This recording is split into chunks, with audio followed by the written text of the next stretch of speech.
Eman Bacosa Pacquiao panalo sa ikatlong round sa score na 8-0-1 laban sa Indonesian na si Reynold Condiman.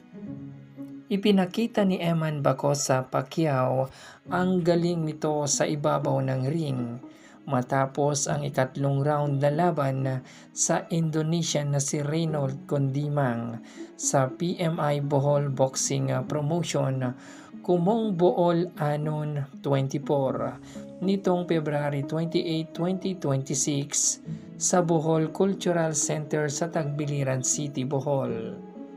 Panalo si Eman sa score na 8-0-1.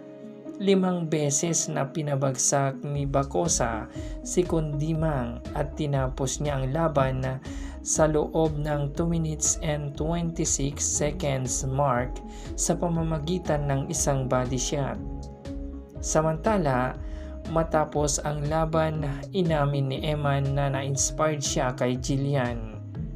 Ang aktres kasi na si Jillian Ward, pinanood nito ang laban ni Eman Bacosa Pacquiao ngayong Sabado, February 28 sa Bohol Cultural Center sa Tagbiliran City.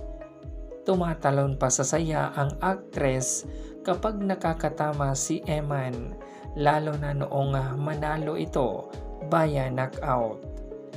Ayon naman kay Eman, na-inspired siya lalo sa laban kasi nanood sa kanya si Jillian, kaya ginalingan niya ito.